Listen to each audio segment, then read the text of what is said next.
there again. I'm Jonathan Hertz, founder and CEO of Scale Up Growth Partners. Welcome to our Stories of Scaling Up series, where we'll be chatting with owners, managing directors, founders, and business leaders of scaling companies. It centers around their entrepreneurial journey so far and their aspirations for the companies. Today, we're speaking to Victor Zhang. Is that the right pronunciation? Yes. Victor Zhang, who's CEO and co-founder of AlphaWallet. Welcome, Victor. Thank you for joining me. Thank you, Jonathan. Thank you for inviting me. It's my pleasure. So tell me, what do you and what does AlphaWallet do? AlphaWallet is actually one of the projects of our company. The company name is Smart Token Labs. And AlphaWallet is currently a fully open source EVM-based mobile wallet for EVM-based blockchains. And in terms of fork numbers, as an open source project, currently it is the largest one in the world. We have over 600 forks. Developers and third-party business love our code. They use our code to build other things for their own business. That is the AlphaWallet part. We also have another project called TokenScript. That is another big project as well. So basically, we've been working on these two projects for the past 4 years, since the end of 2017. Okay. So to deep dive a bit further into that, who would you describe as your core customer, your best customer for what you do?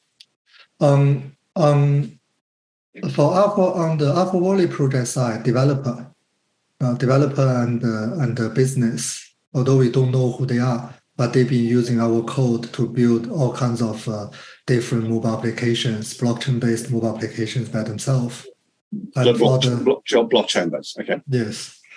For the TokenScript project, for the midterm or short term, next 6 to 12 months, we are mainly working with a big brand, like those really top 50 brand globally, like La Paris, Hugo Boss, those Samsonite, or football clubs.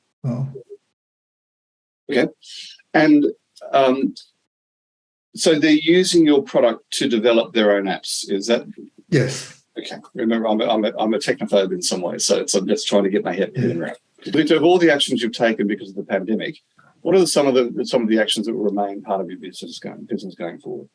Due to our business nature, the pandemic and how our team structured, the pandemic actually it didn't change too much for how we work.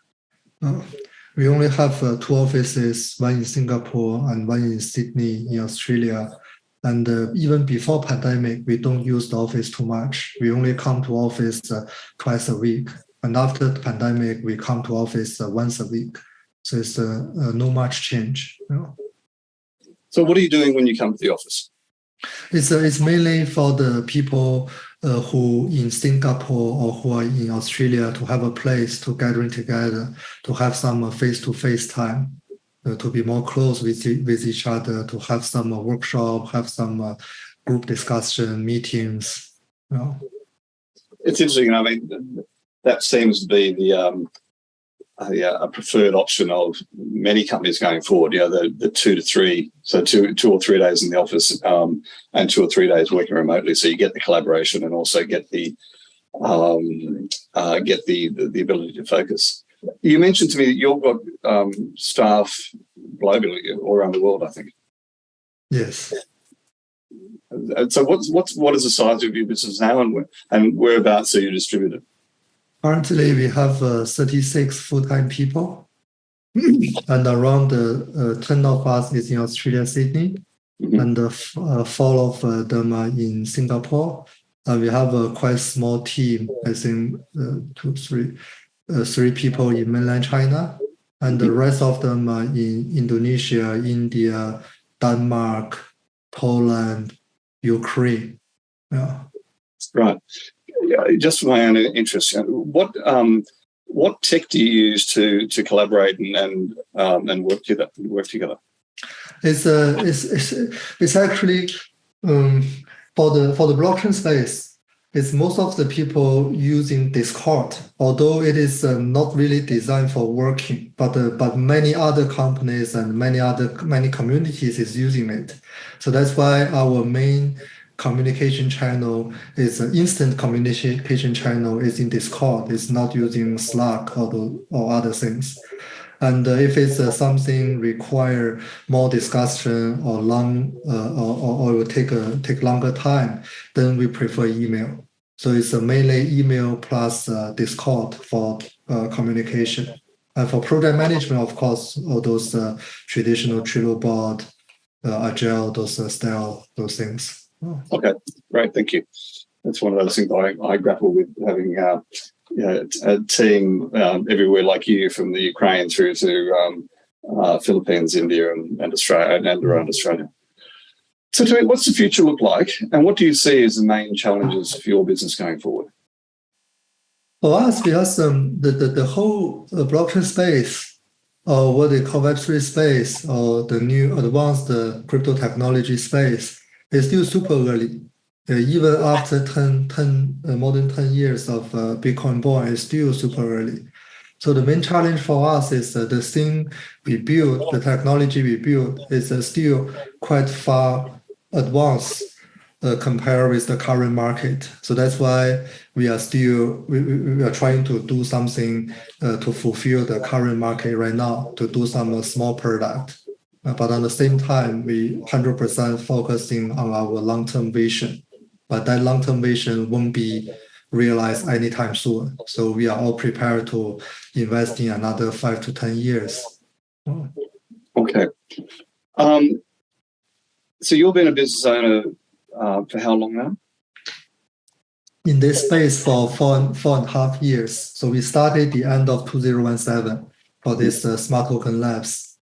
Okay, so what do you think has been the biggest learning that you've had as a business owner? Because I did some other startup and also work for corporate before. For this particular startup, the biggest learning is I underestimated how slow the market is growing. Because since day one, my CTO is a technology expert, and he been asking me, do you think it might be too early to doing all the things we want to do? And I think it's okay. It's not too early. It's already 10 years, and the market should be ready. But after I done the business for 1 year, then I realized it required another 3 to 5 years. And after I did the business for 3 years, then I realized it required another 5 to 10 years. So I totally underestimate how long this will take. For your clients to adapt your technology. Yes, for the market to be ready to require the technology we've been innovation, or the technology we've been working on. It's interesting, I would have thought, when they talk about Moore's law and technology acceleration, I thought I'd be on your side as well. Yeah. So it's. Do you think that's what do you think is the reason for that? Is it that they don't know about your technology, they don't know about you, or is it opportunity costs are changing? What do you think the reasons for that are? I think the main thing is comes from our own side. We underestimate the thing. We are too positive. We think the market will moving much faster than what it is right now. But that is not the case. So that's why for the first 2 years we are quite struggling, because the technology, there's no adoption, no one have that pinpoint yet, and no one sees what these things can enable. So after 2 years, we start to trying to be more fitting into the current market. That means looking for what the current market require, and then do some trade-off on our technologies to make it to be able to serve the current market. And by doing that, we are able to survive at least. And then we will try to do something small but useful for the current market first. And at the same time, of course, we still believe in our vision. And so that is where we are right now. Okay. It is an interesting lesson, isn't it? Understanding your customer needs is a critical learning. So Yeah. tell me, when you think of the word successful, who's the first person who comes to mind, and why? I read your question list before the interview, and for this question, when I quickly go through my brain, I don't really have an answer actually, because I see people have struggling with different things. Within my previous career, I served all those top executive CEOs from a very large company, big family office, super rich people. But a lot of them, I don't see they are happy. Although they have a lot of money, they are considered as successful, but they are not really happy. And if I want to say one person, then it's not a famous person. It's just my mentor. Max Berger is a very low-key billionaire and super happy with his life. Yeah, and very peaceful. That's a great answer. Interesting enough, this is the question that I've had the most varied responses to. We've had everybody from Tom Cruise to a gentleman's grandfather to, yesterday another gentleman I spoke to once again about happiness and gratitude. It's a very good answer. Thank you. Because a lot of public figure, what you see is not, it's just one side. Yeah. Exactly right. Exactly right. And it's interesting you say that. I have a business purpose which is to grow remarkable leaders and companies. My personal purpose is to play actively with my grandchildren. Now, that's not an obvious one, but I'm 62 and we have 2 adopted children who are 8. So for me to play actively with my grandchildren, I've got to be healthy, fit, mentally and physically at age 95. So so the happiness is a big part of my purpose. Yeah, that's 100% makes sense. Oh. Yeah, thank you. What are the 3? Are you a reader?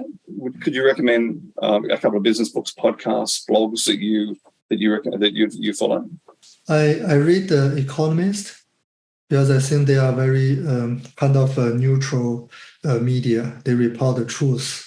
Mm-hmm. So that is the way how I catch up with the outside world. Because within my space, the blockchain space, all the things is happening very fast. So I have to catch up with all the things within the industry. So The Economist becomes almost the only one, like a kind of channel to learn what is happening outside the space. Okay. And on the broadcast side is more for the industry. Yeah, like the blog broadcast, bankless broadcast is quite focused on blockchain. Okay, thank you. So would you, any last piece of advice or parting words that you'd like to give to the audience? I think if you, the key lesson I learned from my past career and also several startup experience is the consistent, don't give up. Yeah. As long as you don't give up, there will be hundreds of multiple different opportunities waiting for you. Yeah. So always be positive, don't give up, believe in what you are doing. That is a great piece of advice, and it trends across all of these interviews. Persistence and and don't give up. Victor, thank you. That was excellent. Thank you, Jonathan. I really enjoyed our conversation, and as always, Sounds good. Thank you. Thank you.